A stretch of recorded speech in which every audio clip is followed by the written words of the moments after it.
ಲೆಲೂಯಾ price lord. ಕರ್ತನಾಗಿರುವ ಯೇಸು ಕ್ರಿಸ್ತನ ನಾಮದಲ್ಲಿ ನಮ್ಮೆಲ್ಲ ಸಹೋದರ ಸಹೋದರಿನ ವಂದಿಸ್ತೇವೆ. ನೀವೇನು ನಮ್ಮ ಚಾನಲ್ನ ಮೊದಲನೇ ಬಾರಿಗೆ ವೀಕ್ಷಿಸುತ್ತಿರುವುದಾದರೆ ದಯವಿಟ್ಟು ಸಬ್ಸ್ಕ್ರೈಬ್ ಮಾಡ್ಕೊಳ್ಳಿ, ಲೈಕ್ ಮಾಡಿ, ಶೇರ್ ಮಾಡಿ.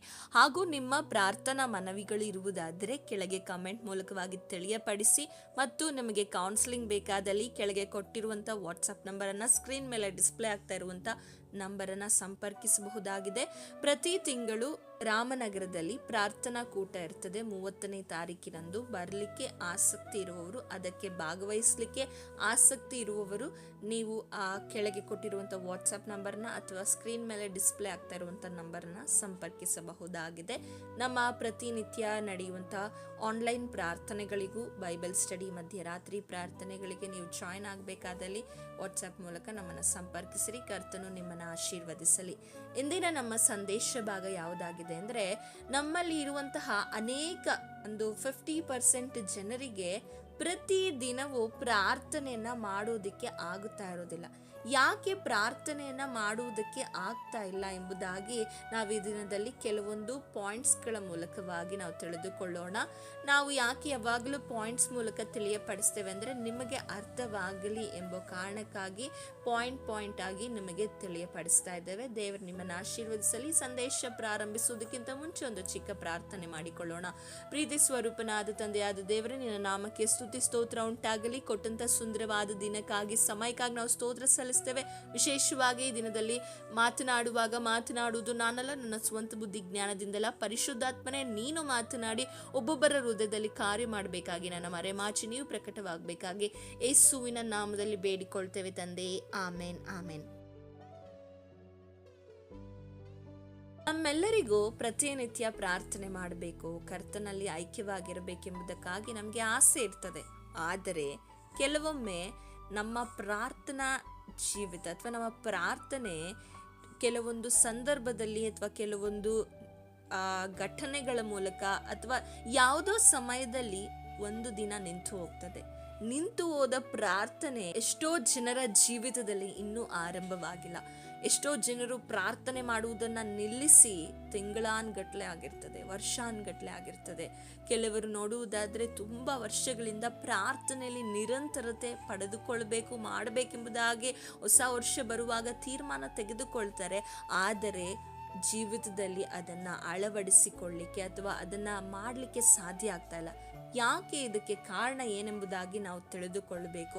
ನಾವು ಕಾರಣವನ್ನು ತಿಳಿದುಕೊಂಡು ನಮ್ಮನ್ನು ಒಪ್ಪಿಸಿಕೊಟ್ಟು ಪ್ರಾರ್ಥಿಸುವಾಗ ಕರ್ತನು ಖಂಡಿತವಾಗಿಯೂ ನಮಗೆ ಸಹಾಯ ಮಾಡುವ ಆತನಾಗಿದ್ದಾನೆ. ನಾವು ಎಲ್ಲೆಲ್ಲಿ ನಮ್ಮನ್ನು ಎಚ್ಚರಿಸಿಕೊಳ್ಳಬೇಕು, ಎಲ್ಲೆಲ್ಲಿ ನಮ್ಮನ್ನು ಸರಿಪಡಿಸಿಕೊಳ್ಳಬೇಕು, ಯಾವುದನ್ನು ನಾವು ಸರಿಪಡಿಸಿದರೆ ನಮ್ಮ ಪ್ರಾರ್ಥನಾ ಜೀವಿತದಲ್ಲಿ ನಾವು ಅಭಿವೃದ್ಧಿಯನ್ನು ನಿರಂತರತೆಯನ್ನು ಕಾಣಬಹುದು ಎಂಬುದಾಗಿ ನಾವು ನೋಡೋಣ. ಮೊದಲನೇದಾಗಿ ನೋಡುವುದಾದ್ರೆ, ಯಾಕೆ ನಾವು ಪ್ರತಿದಿನ ಪ್ರಾರ್ಥನೆಯನ್ನ ಮಾಡಲಿಕ್ಕೆ ಸಾಧ್ಯವಾಗ್ತಾ ಇಲ್ಲ ಅಂದ್ರೆ, ಮೊದಲನೇದಾಗಿ ಇರುವ ಕಾರಣ ಏನಂದ್ರೆ ಲೋಕ ಆಗಿದೆ. ಮನುಷ್ಯನ ಪ್ರಾರ್ಥನಾ ಜೀವಿತವನ್ನ ತಡೆಯುವಂಥದ್ದು 3 ವಿಷಯ. ಮೊದಲನೇದಾಗಿ ನೋಡುವುದಾದ್ರೆ ಲೋಕ, ಎರಡನೇದಾಗಿ ನೋಡುವುದಾದ್ರೆ ಸೈತಾನನು, ಮೂರನೇದಾಗಿ ನೋಡುವುದಾದ್ರೆ ಶರೀರ.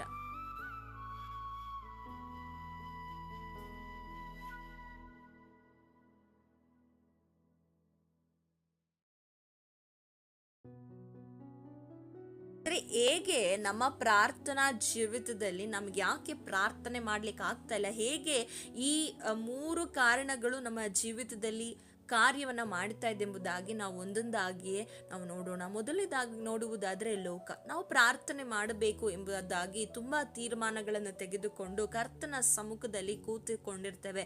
ಆದರೆ ಪ್ರಾರ್ಥನೆ ಮಾಡದ ಹಾಗೆ ಲೋಕದ ಕಾರ್ಯಗಳು, ಲೋಕದ ಚಿಂತೆಗಳು, ಲೋಕದ ವ್ಯವಹಾರಗಳು ನಮ್ಮ ನೆನಪಿಗೆ ಬಂದು ನಮ್ಮ ಪ್ರಾರ್ಥನಾ ಸಮಯವನ್ನು ಡಿಸ್ಟ್ರಾಕ್ಟ್ ಮಾಡುವಂಥದ್ದಾಗಿದೆ, ನಮ್ಮ ಪ್ರಾರ್ಥನೆಯ ಕಾರ್ಯಗಳನ್ನು ನಿಲ್ಲಿಸುವಂಥದ್ದಾಗಿದೆ. ಈಗ ಉದಾಹರಣೆಯಾಗಿ, ನೀವು ಒಂದು ಸಮಯದಲ್ಲಿ ಪ್ರಾರ್ಥನೆ ಮಾಡಬೇಕು ಎಂಬುದಾಗಿ ನೆನೆಸಿಕೊಂಡು ಪ್ರಾರ್ಥನೆಗೆ ಕೂರಬೇಕೆಂಬುವ ಸಮಯದಲ್ಲೇ ಯಾರಾದರೂ ನಿಮ್ಮ ಕೆಲಸದ ವಿಷಯವಾಗಿ ಆಗಿರಬಹುದು ಅಥವಾ ಲೋಕದ ಕಾರ್ಯಗಳು, ಯಾವುದೋ ಒಂದು ಚಿಂತೆ ನಿಮಗೆ ಆ ಸಮಯದಲ್ಲಿಯೇ ಏನೋ ಯಾವತ್ತೂ ನೆನಪು ಬಾರದೇ ಇರುವಂಥ ಕಾರ್ಯಗಳು, ಯಾವತ್ತೂ ನೆನಪು ಬಾರದೆ ಹಾಗೆ ಪೆಂಡಿಂಗ್ ಇರುವಂಥ ಕಾರ್ಯಗಳು ನೀವು ಪ್ರಾರ್ಥಿಸುವ ಸಮಯದಲ್ಲಿಯೇ ನಿಮ್ಮ ನೆನಪಿಗೆ ಬರುವಂಥದ್ದಾಗಿದೆ. ಲೋಕದ ಕಾರ್ಯಗಳು, ಈ ಲೋಕದ ಕಾರ್ಯಗಳಲ್ಲಿ ನಿಮ್ಮ ಮನಸ್ಸು ಹೋಗಬಾರದೆಂಬುದಾಗಿರುವುದಾದ್ರೆ ನೀವು ಪ್ರತಿದಿನ ಪ್ರಾರ್ಥನೆ ಮಾಡಲಿಕ್ಕೆ ಏನು ಮಾಡಬೇಕೆಂಬುದಾಗಿ ನೋಡುವುದಾದ್ರೆ, ಪ್ರಾರ್ಥನೆಗೆ ನೀವು ಸರಿಯಾದ ಸಮಯವನ್ನ ನಿಗದಿಪಡಿಸಿಕೊಳ್ಳಬೇಕು. ನೋಡಿ, ಎಲ್ಲಾ ಸಮಯದಲ್ಲೂ ಕರ್ತನು ನಿಮ್ಮ ಪ್ರಾರ್ಥನೆಯನ್ನ ಕೇಳ್ತಾನೆ.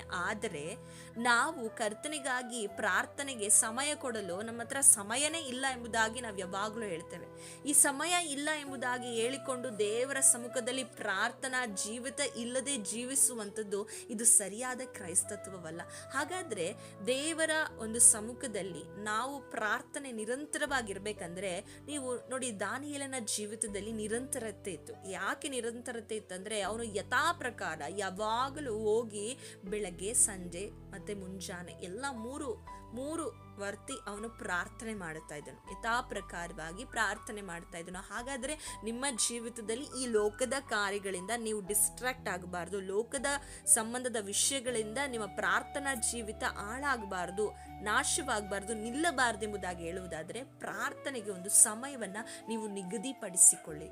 ಪ್ರಾರ್ಥನೆಗೆ ನೀವು ಸಮಯವನ್ನ ನಿಗದಿಪಡಿಸಿಕೊಂಡು ಆ ಪ್ರಾರ್ಥನೆಗಾಗಿ ನೀವು ಪ್ರತ್ಯೇಕಿಸಿಕೊಳ್ಳುವಾಗ ಲೋಕದ ಕಾರ್ಯಗಳೆಲ್ಲ ನೀವು ಬದಿಗಿಟ್ಟು ಆ ಪ್ರಾರ್ಥನೆಯಲ್ಲಿ ನೀವು ನಿಮ್ಮನ್ನ ಕರ್ತನೊಟ್ಟಿಗೆ ಐಕ್ಯವಾಗಲಿಕ್ಕೆ ಸಾಧ್ಯವಾಗುವಂತದ್ದಾಗಿದೆ. ಮಾರ್ತಳನ್ನ ನೋಡುವುದಾದ್ರೆ, ದೇವರ ಸನ್ನಿಧಿಯಲ್ಲಿ ಆಕೆ ಕುಳಿತುಕೊಳ್ಳದೆ ಇರುವುದಕ್ಕೆ ಕಾರಣ ಏನಂದ್ರೆ, ಆಕೆಯಲ್ಲಿದ್ದಂತಹ ಅನೇಕ ವಿಧವಾದ ಗಲಿಬಿಲಿ ಮತ್ತು ಚಿಂತೆ, ಲೋಕದ ಕುರಿತಾಗಿರುವಂತ ಲೋಕದ ಕಾರ್ಯವನ್ನ ಮಾಡಬೇಕೆಂಬುದಾಗಿರುವ ಚಿಂತೆ ಆಕೆಯನ್ನ ಕರ್ತನ ಸಮ್ಮುಖದಲ್ಲಿ ಕೂರಲು ಬಿಡಲಿಲ್ಲ. ಇವತ್ತು ನಮ್ಮನ್ನ ಪ್ರಾರ್ಥನೆಯಲ್ಲಿ ಕರ್ತನ ಸಮ್ಮುಖದಲ್ಲಿ ಕೂರಲು ಬಿಡದೇ ಇರುವಂತದ್ದೇ ಈ ಲೋಕದ ಕಾರ್ಯಗಳಾಗಿದೆ, ಲೋಕದ ಚಿಂತನೆಗಳು, ವ್ಯವಹಾರ ಆಗಿರ್ಬೋದು, ಅನೇಕ ವಿಷಯಗಳು. ಕೆಲವೊಬ್ಬರನ್ನ ನೋಡುವುದಾದ್ರೆ, ಅವರು ಸಭೆಗೆ ಬರ್ತಾರೆ, ಪ್ರಾರ್ಥನೆಗೆ ಕೂರ್ತಾರೆ, ಎಲ್ಲ ಮಾಡಿದ್ರು, ಆದ್ರೆ ಅವರ ಚಿಂತನೆಗಳಲ್ಲಿ ದೇವರಿರೋದಿಲ್ಲ. ಅವರ ಚಿಂತನೆಗಳಲ್ಲಿ ದೇವರ ಕಾರ್ಯಗಳಾಗ್ಲಿ, ದೇವರ ಮೇಲಿರುವಂತ ಆಸಕ್ತಿ ಇರೋದಿಲ್ಲ. ಯಾವಾಗಲೂ ಲೋಕದಲ್ಲಿ ಏನಾದ್ರೂ ಮಾಡಬೇಕು, ಲೋಕದ ಕಾರ್ಯಗಳೇ ಹೃದಯದಲ್ಲಿ ಇರ್ತದೆ. ಲೋಕದ ಕಾರ್ಯಗಳು ನಿಮ್ಮ ಹೃದಯದಲ್ಲಿ, ಲೋಕದ ಕಾರ್ಯಗಳಿಗೆ ನೀವು ಹೆಚ್ಚು ಪ್ರಾಧಾನ್ಯತೆ ಕೊಡುತ್ತಾ ಇರುವುದರಿಂದಲೇ ನಿಮಗೆ ಪ್ರಾರ್ಥನೆಯನ್ನ ನಿರಂತರವಾಗಿ ಮಾಡಲು ಸಾಧ್ಯವಾಗ್ತಾ ಇಲ್ಲ. ಅದಕ್ಕೆ ಯೋಹಾನನ ಪತ್ರಿಕೆಯಲ್ಲಿ ನಾವು ಕಾಣಲ್ಪಡ್ತೇವೆ,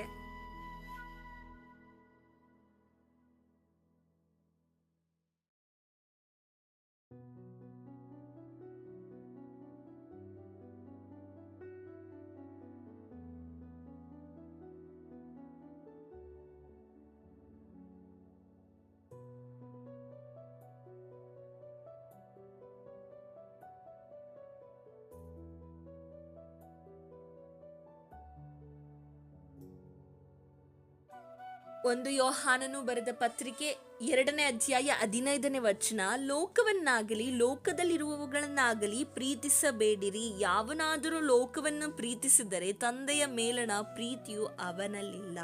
ಲೋಕದಲ್ಲಿರುವ ಶರೀರದಾಶೆ, ಕಣ್ಣಿನಾಶೆ, ಬದುಕು ಬಾಳಿನ ಡಂಬ, ಈ ಮೊದಲಾದವುಗಳೆಲ್ಲವೂ ತಂದೆಯಿಂದ ಹುಟ್ಟದೆ ಲೋಕದಿಂದ ಹುಟ್ಟಿದವುಗಳಾಗಿವೆ. ಲೋಕವು ಅದರ ಆಶೆಯು ಗತಿಸಿ ಹೋಗುತ್ತದೆ, ಆದರೆ ದೇವರ ಚಿತ್ತವನ್ನು ನೆರವೇರಿಸುವನು ಎಂದೆಂದಿಗೂ ಇರುವನು ಎಂಬುದಾಗಿ ವಾಕ್ಯ ಹೇಳುತ್ತದೆ.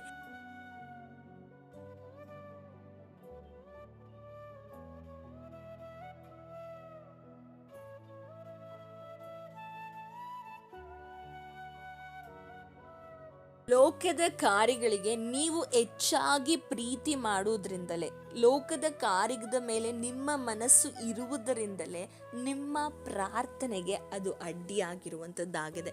ಯಾವ ಮನುಷ್ಯನು ಲೋಕದ ಮೇಲೆ ಹೆಚ್ಚು ಆಸಕ್ತಿನ, ಲೋಕದ ವಿಷಯಗಳು ಯಾವುದಾಗಿದೆ ಎಂಬುದಾಗಿ ನೋಡುವುದಾದ್ರೆ, ಕಣ್ಣಿನ ಆಶೆ, ಶರೀರದ ಆಶೆ, ಬದುಕು ಬಾಳಿನ ಡಂಬ, ಅದನ್ನು ನಾವು ವಿವರಿಸಿ ಹೇಳ್ಬೇಕಂದ್ರೆ ವಿಡಿಯೋ ಇನ್ನೂ ತುಂಬ ಲೆಂತ್ ಆಗ್ತದೆ. ಕರ್ತನ ಚಿತ್ತವಾದರೆ ನಾನು ನೆಕ್ಸ್ಟ್ ವಿಡಿಯೋದಲ್ಲಿ ಅದನ್ನು ಇನ್ನೂ ಡೀಪ್ ಆಗಿ ನಿಮಗೆ ತಿಳಿಯಪಡಿಸಲು ಇಚ್ಛಿಸ್ತೇನೆ. ನಾವು ಯಾಕೆ ಪ್ರಾರ್ಥನೆ ಮಾಡ್ಲಿಕ್ಕೆ ಆಗ್ತಾ ಇಲ್ಲ ಅನ್ನೋದಾದ್ರೆ, ಶರೀರದ ಆಶೆ, ಬದುಕು ಬಾಳಿನ ಡಂಬ, ಕಣ್ಣಿನ ಆಶೆ, ಇವುಗಳೆಲ್ಲ ಲೋಕದ ಕಾರ್ಯಗಳಾಗಿದೆ. ಈ ಲೋಕದ ಕಾರ್ಯಗಳು ನಮ್ಮಲ್ಲಿ ಇರುವಾಗ, ನಾವು ಅದನ್ನು ಪ್ರೀತಿಸುವಾಗ ನಮಗೆ ಪ್ರಾರ್ಥನೆಯನ್ನ ನಿರಂತರವಾಗಿ ಮಾಡ್ಲಿಕ್ಕೆ ಆಗೋದಿಲ್ಲ. ನಾವು ಬೇಗ ಡಿಸ್ಟ್ರಾಕ್ಟ್ ಆಗ್ತೇವೆ. ಒಬ್ಬ ವ್ಯಕ್ತಿ, ಆತ್ಮದಿಂದ ತುಂಬಲ್ಪಟ್ಟ ವ್ಯಕ್ತಿ, ಈ ಕಾರ್ಯಗಳಲ್ಲಿ ಅವನು ಡಿಸ್ಟ್ರಾಕ್ಟ್ ಆಗೋದಿಲ್ಲ. ನೋಡಿ, ದಾನಿಯೇಲನು ಈ ಕಾರ್ಯಗಳು ಅವನ ಜೀವಿತದಲ್ಲಿ ಬಂತು, ಅವನ ಪ್ರಾರ್ಥನೆಯನ್ನ ತಡೆಯಲು ಲೋಕ ಅವನಿಗೆ ಎದುರಾಯಿತು. ನಾವು ನೋಡುವುದಾದರೆ 6ನೇ ಅಧ್ಯಾಯದಲ್ಲಿ, ದಾನಿಯೇಲನ ಪ್ರವಾದನೆಯ ಪುಸ್ತಕ 6ನೇ ಅಧ್ಯಾಯದಲ್ಲಿ ಲೋಕದ ಮನುಷ್ಯರು ಅವನ ವಿರುದ್ಧವಾಗಿ ಒಂದು ಸಂಚನ ಹೂಡಿದ್ರು. ಅವನನ್ನ ಪ್ರಾರ್ಥನೆ ಮಾಡದ ಹಾಗೆ ತಡಿಬೇಕೆಂಬುದಾಗಿ ಒಂದು ನಿಯಮವನ್ನ ಅವರು ಜಾರಿಗೆ ತಂದರು. ಆದ್ರೆ ಯಾವ ನಿಯಮ, ಯಾವ ಲೋಕ ಅವನನ್ನ ತಡಿಲಿಕ್ಕೆ, ಅವನ ಪ್ರಾರ್ಥನೆಯನ್ನ ತಡಿಲಿಕ್ಕೆ ಸಾಧ್ಯ ಆಗಲಿಲ್ಲ. ಯಾಕೆಂದ್ರೆ ಅವನು ಆತ್ಮದಿಂದ ತುಂಬಲ್ಪಟ್ಟಂತಹ ವ್ಯಕ್ತಿಯಾಗಿದ್ದನು. ಅವನು ಲೋಕದ ವಿಷಯದ ಮೇಲೆ ಮನಸ್ಸಿಟ್ಟಿರಲಿಲ್ಲ. ಯಾರು ಲೋಕದ ವಿಷಯಗಳ ಮೇಲೆ, ಯಾಕೆ ಇವತ್ತು ನಿಮ್ಗೆ ಪ್ರಾರ್ಥನೆ ಮಾಡ್ಲಿಕ್ಕೆ ಆಗ್ತಾ ಇಲ್ಲ ಅಂದ್ರೆ ನಿಮ್ಮ ಮನಸ್ಸು ಲೋಕದ ಮೇಲಿದೆ. ಲೋಕದ ವಿಷಯಗಳು, ಸಿನಿಮಾ, ಟಿವಿ, ಸೀರಿಯಲ್ಗಳು, ಬೇಡವಾದ ಫ್ರೆಂಡ್ಶಿಪ್ಗಳು, ವಾಟ್ಸಪ್, ಯೂಟ್ಯೂಬ್, ಇನ್ಸ್ಟಾಗ್ರಾಮ್ಗಳು, ಇದರ ಮೇಲೆಯೇ ಈ ಲೌಕಿಕವಾಗಿರುವಂಥ ವಿಷಯಗಳು ಹೆಚ್ಚು. ವ್ಯವಹಾರ, ಕೆಲಸದ ಮೇಲೆ ಯಾವಾಗ ನೋಡಿದ್ರು ದೇವರಿಗಿಂತ ಹೆಚ್ಚಾಗಿ ಕೆಲಸದ ಮೇಲೆ ಪ್ರಾಮುಖ್ಯತೆ ಕೊಡುವಂಥದ್ದು, ಮನುಷ್ಯನಿಗೆ ಪ್ರಾಮುಖ್ಯತೆ ಕೊಡುವಂಥದ್ದು, ಹಣಕ್ಕೆ ಪ್ರಾಮುಖ್ಯತೆಯನ್ನು ಕೊಡುವಂಥದ್ದು. ಈ ಎಲ್ಲ ಕಾರ್ಯಗಳಿಂದಲೇ ನಿಮಗೆ ಪ್ರಾರ್ಥನೆಯನ್ನು ದಿನ ಮಾಡಲಿಕ್ಕೆ ಸಾಧ್ಯ ಆಗ್ತಾ ಇಲ್ಲ. ನೀವೊಂದು ಸಮಯವನ್ನು ನಿಗದಿಪಡಿಸಿಕೊಂಡು ಎಲ್ಲದರಿಂದ ಡಿಸ್ಕನೆಕ್ಟ್ ಆಗಿ ಈ ಸಮಯ ನಾನು ದೇವರ ಸಮ್ಮುಖದಲ್ಲಿ, ದೇವರು ಮಾತ್ರ ಇದ್ದುಕೊಂಡು ಪ್ರಾರ್ಥನೆ ಮಾಡಬೇಕೆಂಬುದಾಗಿ ನೀವು ಸಮಯವನ್ನು ನಿಗದಿಪಡಿಸಿಕೊಳ್ಳಿ. ದಾನಿಯೇಲನು 3 ಮುಖ್ಯ ಅಧಿಕಾರಿಗಳಲ್ಲಿ ಒಬ್ಬನಾಗಿದ್ದನು. ಆದಾಗ್ಯೂ ಕೂಡ ಅವನು ದೇವರ ಸಮ್ಮುಖದಲ್ಲಿ ಪ್ರಾರ್ಥನೆ ಮಾಡಲು ಸಮಯವನ್ನು ನಿಗದಿಪಡಿಸಿಕೊಂಡು ದೇವರಿಗೆ ಸಮಯವನ್ನು ಕೊಡ್ತಾ ಇದ್ದನು. ಇವತ್ತು ಸಮಯವಿಲ್ಲ ಎಂಬುದಾಗಿ ಹೇಳುವ ನಾವು ದಾನಿಯೇಲನಿಗಿಂತ ಹೆಚ್ಚಿನಾದ ಅಧಿಕಾರದಲ್ಲಿಲ್ಲ, ದಾನಿಯೇಲನಿಗಿಂತ ಹೆಚ್ಚಿನದಾದ ಕೆಲಸ ನಮ್ಮಲ್ಲಿ ಇಲ್ಲ. ಆದ್ರೂ ಕೂಡ ನಾವೇನ್ ಮಾಡ್ತಾ ಇದ್ದೇವೆ, ಈ ದಿನದಲ್ಲಿ ದೇವರ ಸಮ್ಮುಖದಲ್ಲಿ ನೆಪಗಳನ್ನ ಹೇಳ್ತಾ ಇದ್ದೇವೆ. ಈ ಲೋಕದ ಮೇಲೆ ಮನಸ್ಸಿಡುವಂತ ವ್ಯಕ್ತಿಗಳು, ಲೋಕವನ್ನ ಪ್ರೀತಿಸುವಂತ ವ್ಯಕ್ತಿಗಳು ಯಾವಾಗಲೂ ನೆಪವನ್ನ ಹೇಳುವವರಾಗಿದ್ದಾರೆ.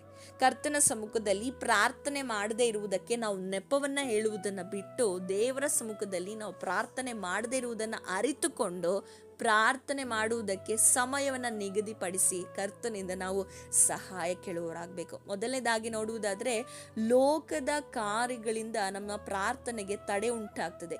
ತಡೆ ಉಂಟಾಗುವಾಗ ನಾವು ಅದರ ಮೇಲೆ ಮನಸ್ಸಿಡದೆ ಕರ್ತನಿಗಾಗಿ ನಾವು ಆ ಸಮಯವನ್ನು ಬೇರ್ಪಡಿಸಿ ಪ್ರಾರ್ಥಿಸುವಾಗ ನಾವು ಪ್ರಾರ್ಥನೆ ಮಾಡಲಿಕ್ಕೆ ಸಾಧ್ಯವಾಗುವಂಥದ್ದಾಗಿದೆ. ಎರಡನೇದಾಗಿ ನೋಡುವುದಾದ್ರೆ,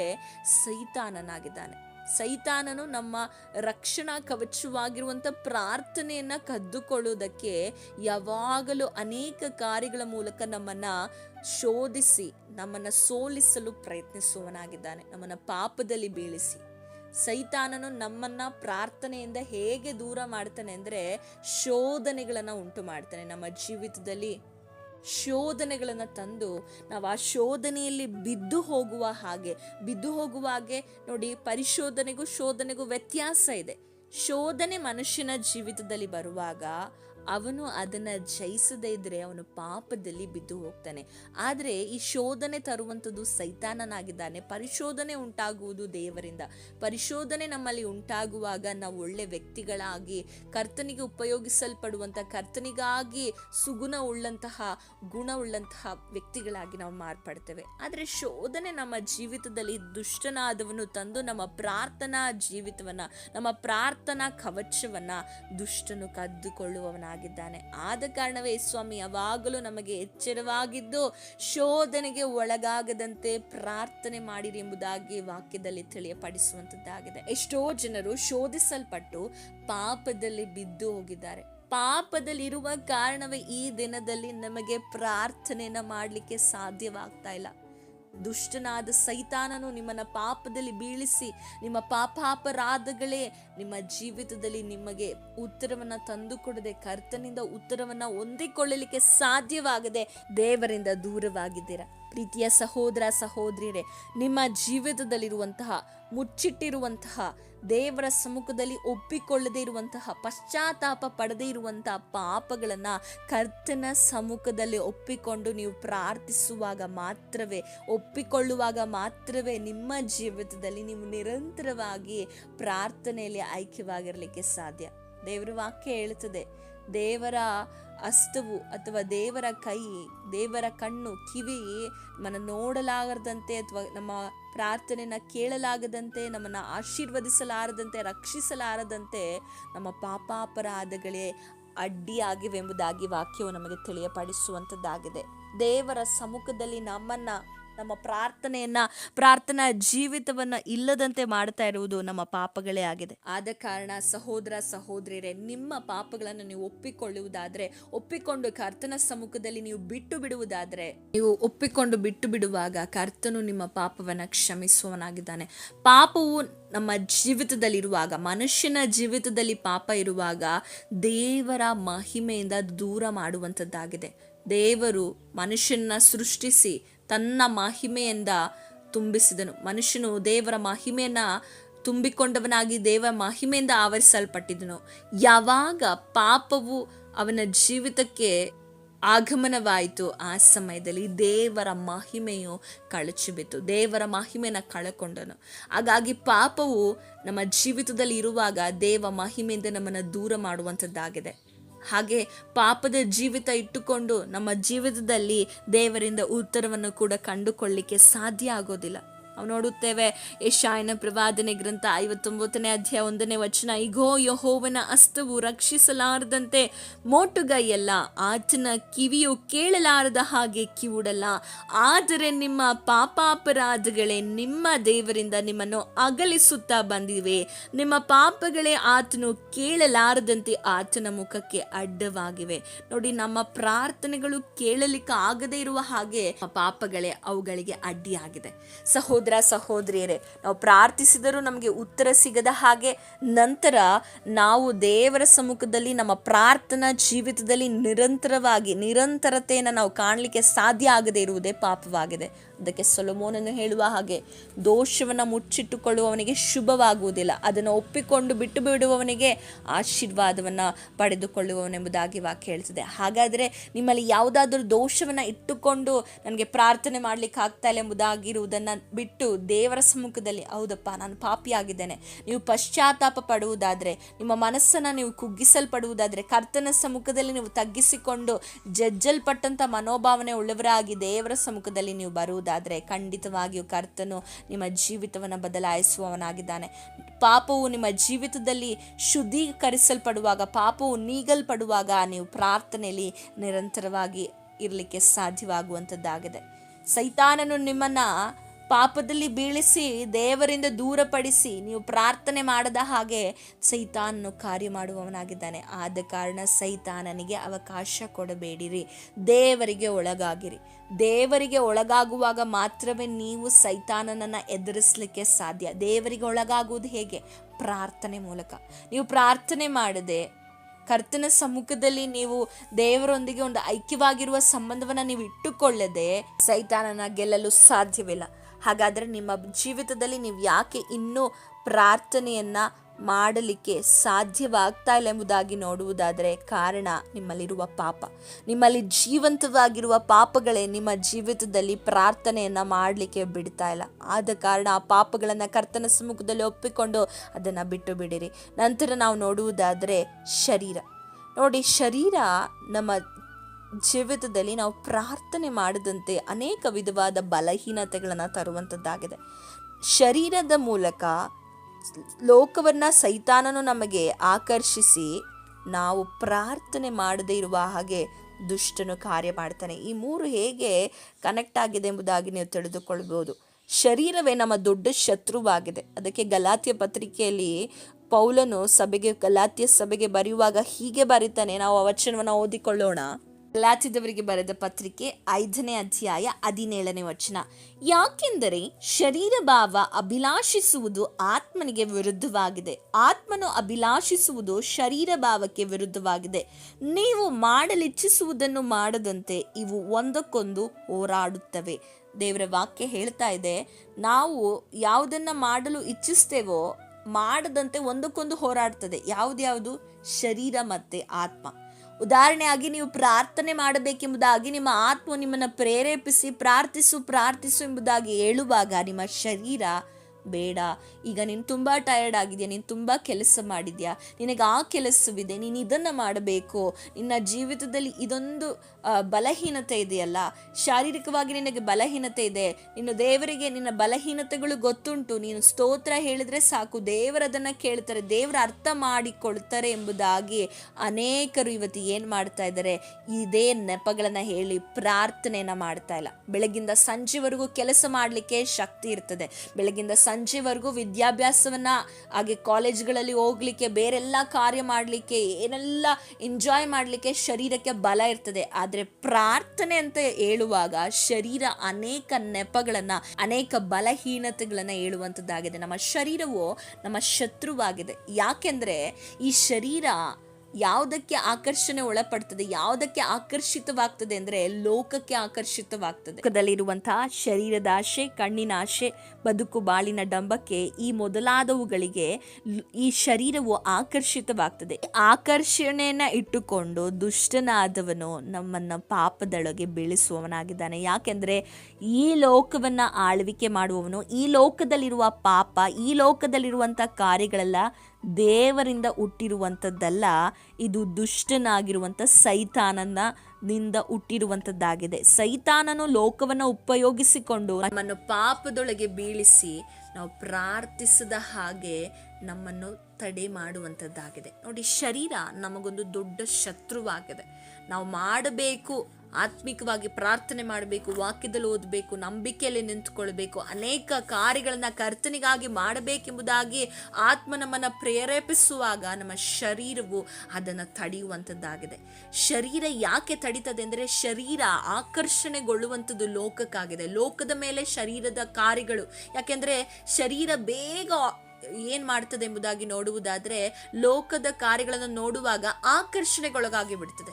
ಈ ಲೋಕದಲ್ಲಿ ಆಕರ್ಷಣಕಾರಿಯಾಗಿ ಆಕರ್ಷಣವಾದ ಪಾಪಗಳು ಇರುವಂಥದ್ದು ಯಾರಿಂದ ಆಗಿದೆ ಅಂದರೆ ಅದು ಸೈತಾನನಿಂದ ಆಗಿದೆ.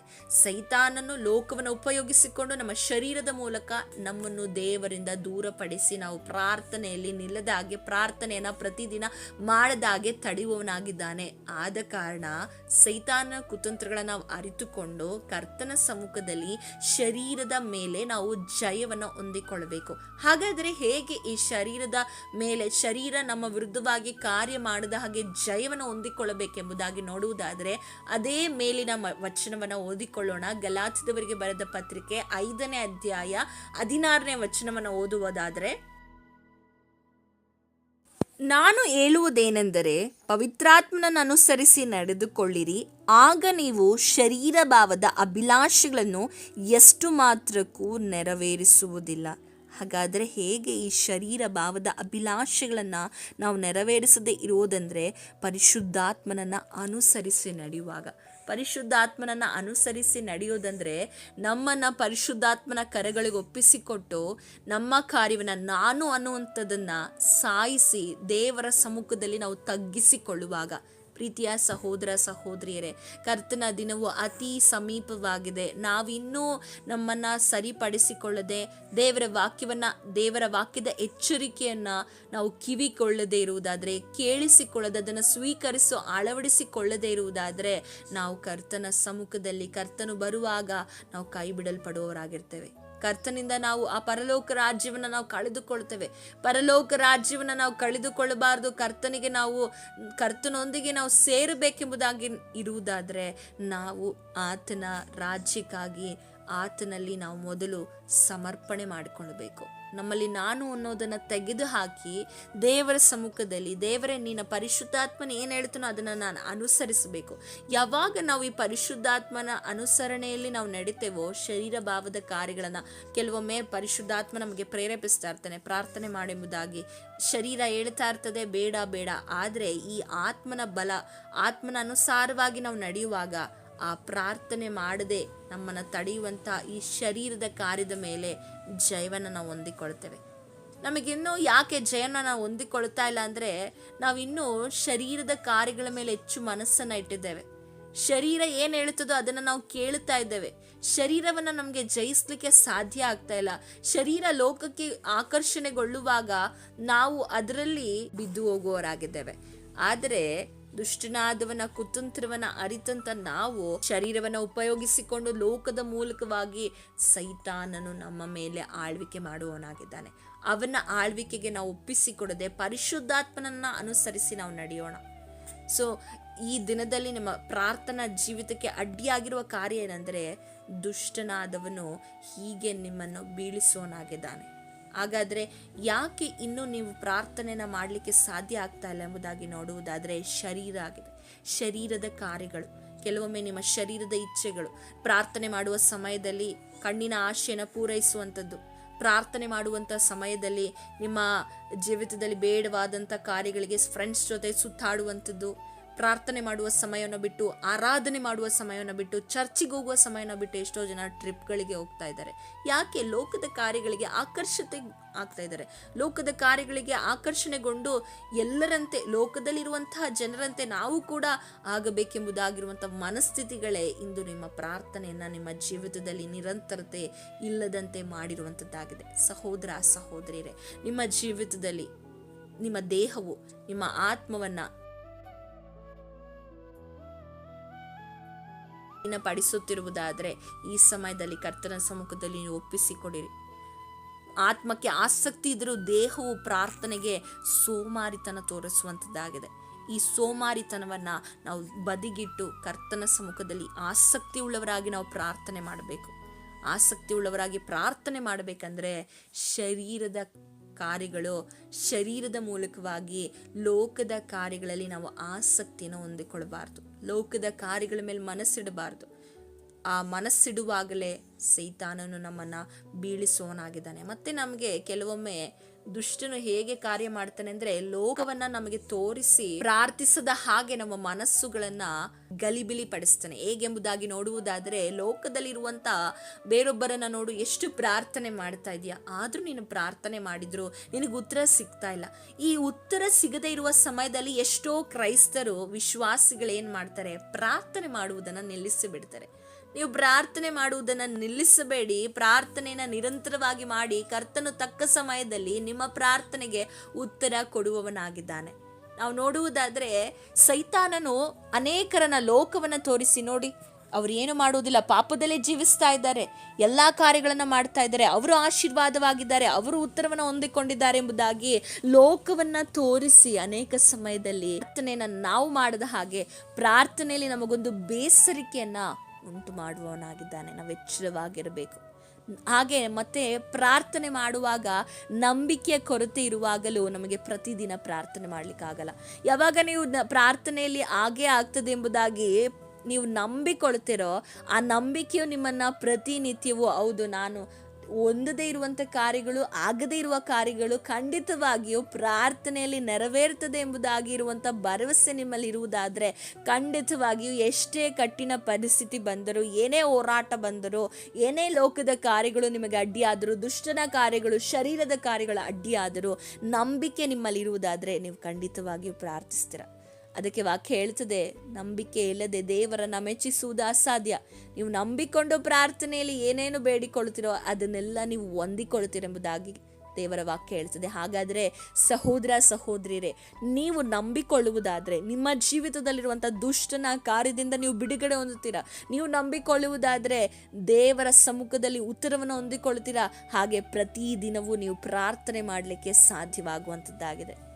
ದೇವರು ಈ ವಾಕ್ಯದ ಮೂಲಕ ನಿಮ್ಮನ್ನು ಬಲಪಡಿಸಲಿ. ನಾನು ನಂಬ್ತೇನೆ, ಈ ವಾಕ್ಯದ ಮೂಲಕ ದೇವರು ನಿಮ್ಮ ಸಂಗಡ ಮಾತನಾಡಿದ್ದಾರೆ. ಯಾಕೆ ನಿಮ್ಮ ಜೀವಿತದಲ್ಲಿ ಪ್ರತಿದಿನ ಪ್ರಾರ್ಥನೆ ಮಾಡ್ಲಿಕ್ಕೆ ಆಗ್ತಾ ಇಲ್ಲ, ಯಾವುದೆಲ್ಲ ತಡೆಗಳು ಉಂಟಾಗ್ತಾ ಇದೆ ಎಂಬುದಾಗಿ ನೀವು ತಿಳಿದುಕೊಂಡ ನೀವು ಈಗ ಸಮರ್ಪಣೆ ಮಾಡಿ, ಹೌದು ರಾಜ ದೇವರೇ, ಲೋಕದ ಕಾರ್ಯಗಳಾಗಿರ್ಬೋದು, ಶರೀರದ ಕಾರ್ಯಗಳಾಗಿರ್ಬೋದು, ಸೈತಾನನ ಕಾರ್ಯಗಳಿಗೆ ನನ್ನ ಮನಸ್ಸನ್ನು ನಾನು ಬಿಟ್ಟುಕೊಟ್ಟು ದೇವರೇ, ಪ್ರಾರ್ಥನೆ ಮಾಡದ ಹಾಗೆ ನನ್ನ ಜೀವಿತದಲ್ಲಿರುವ ಎಲ್ಲ ಕಾರ್ಯಗಳನ್ನು ಶುದ್ಧಿಪಡಿಸಿ ನೀನು ನನ್ನನ್ನು ದೇವರೇ ಪ್ರಾರ್ಥನೆ ಆತ್ಮದಿಂದ ತುಂಬಿಸಬೇಕೆಂಬುದಾಗಿ ನಾವು ಸಮಯದಲ್ಲಿ ಪ್ರಾರ್ಥನೆ ಮಾಡೋಣ. ಪ್ರೀತಿ ಸ್ವರೂಪನಾದ ದೇವರೇ, ಒಳ್ಳೆಯ ವಾಕ್ಯದ ಮೂಲಕ ನಮ್ಮನ್ನು ಬಲಪಡಿಸಿದೀಯಾ. ಯಾರೆಲ್ಲ ಪ್ರಾರ್ಥನೆ ಮಾಡ್ಲಿಕ್ಕೆ ಆಗದೇ ಇದ್ದಾರೋ, ಈ ಸಮಯದಲ್ಲಿ ಕಷ್ಟಪಡ್ತಾ ಇದ್ದಾರೋ, ನಿನ್ನ ನಾಮದಲ್ಲೇ ಪ್ರಾರ್ಥನೆ ಮಾಡ್ಲಿಕ್ಕೆ ಅವರಿಗೆ ಪ್ರಾರ್ಥನಾ ಆತ್ಮನಿಂದ ತುಂಬಿಸು. ಈ ವಿಷಯಗಳನ್ನು ಕೇಳಿಸಿ ಒಪ್ಪಿಸಿಕೊಟ್ಟವರಾಗಿ ನಿನ್ನ ಸಮ್ಮುಖದಲ್ಲಿ ದೇವರೇ ಎಲ್ಲವನ್ನ ಹೊಂದಿಕೊಳ್ಳಿಕ್ಕೆ ನೀನು ಸಹಾಯ ಮಾಡಬೇಕಾಗಿ ಯೇಸುವಿನ ನಾಮದಲ್ಲಿ ಬೇಡಿಕೊಳ್ತೇವೆ ತಂದೆ. ಆಮೇನ್ ಆಮೇನ್.